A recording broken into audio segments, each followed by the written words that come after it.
Now, it's only a small township, so what is the significance of Jenin in this long-running conflict? Well, there are 19 Palestinian refugee camps that have been set up over the decades in the West Bank, according to the UN. But time and again, it's Jenin that sees the most violent and deadly clashes with Israeli forces. Conflict there isn't anything new, stretching back more than 70 years. The camp in Jenin was originally set up to house thousands of dispossessed Palestinians after the State of Israel was established in 1948. Over decades, it grew, transforming into a small township rather than a traditional camp, and is now home to about 23,000 people. Its citizens, often third or fourth generation, have frequently expressed anger at being treated as refugees within their own home, left powerless and poor. And all around them, Israel has forged ahead with the construction of new illegal West Bank settlements. Just last month, its government approved another 5,000 new homes. Living under the constant threat of eviction, often unemployed and disenfranchised, Jenin has become a notorious hotbed for what Palestinians consider armed resistance and Israelis call terrorism.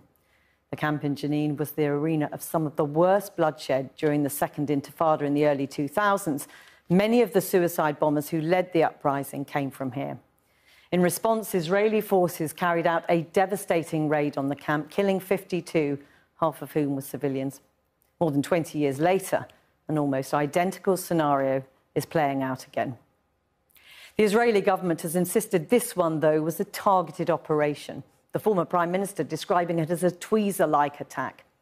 I asked Tamara Alrifai from UNRWA, the UN agency responsible for Palestine's 6 million refugees, whether that was realistic when I spoke to her earlier. Any fighting in a densely populated area always deals a big blow to the neighborhood, to the infrastructure, to the homes of people, to their livelihoods, and to their psychological well-being. Our team at UNRWA, the UN Agency for Palestine Refugees, went in today to start to look at the scale of the damage and to start to look at the needs of the population that was there and to start to plan our return, because for the last 2 days, we were not able to carry out our basic critical services. Now, for the record, UNRWA runs basic services, public-like services, schools, health centers, food distribution in Palestine refugee camps. There are 19 of them in the West Bank, in the occupied West Bank. I mean, you talk about your organisation going back in, you've not been able to be there. Some of the people who are living there, who had nowhere to flee, talking to our team on the ground, have been very critical of your agency. They're asking, you know, where were you in the run-up to this operation? Where were you when the Israelis were making clear there would be this sort of attack? They feel abandoned by you. Is that fair?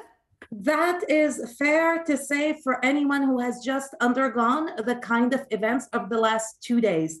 It is fair to expect that such events do not happen, and it is fair to expect that humanitarian organizations would get in. From a humanitarian organization perspective, it is not possible to access across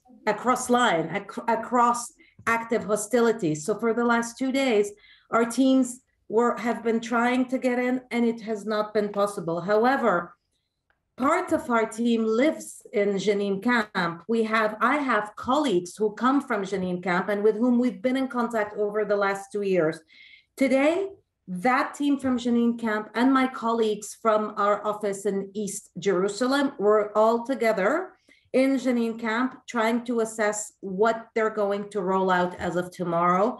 I mean, briefly, if you would, your agency does face a real problem in terms of how much it will be able to do for the people who have just been through so much. The blunt truth is you don't have enough funds. You've just raised 100 million of the 300 million you need. Why are donor countries so reluctant to help? There are a variety of reasons. There is a bit of disengagement at the global level from the Israel-Palestine conflict altogether. There is competition, for lack of a better word, with other humanitarian crises. There is a crisis, which is the Palestine refugee cause crisis that has been going on for far too long for younger policymakers to remember the origin of it, which is a conflict unresolved. You said it, we are facing immense funding problems. These are going to get worse now because of the Jenin situation. It is extremely urgent for our donors, our partners, to come to our rescue and to the rescue of UNRWA. Do you think that some donors just don't want to go anywhere near this trouble? They don't want to go anywhere near this conflict? Indeed, in the list of priorities of conflicts in the world, this one is no longer in the top 5, unfortunately. And so that lack of interest, plus intense politicizing of the Israel-Palestine conflict, makes it difficult to support us. Tamara Alrifai, thank you so much for talking to us today. Thank you. Thank you.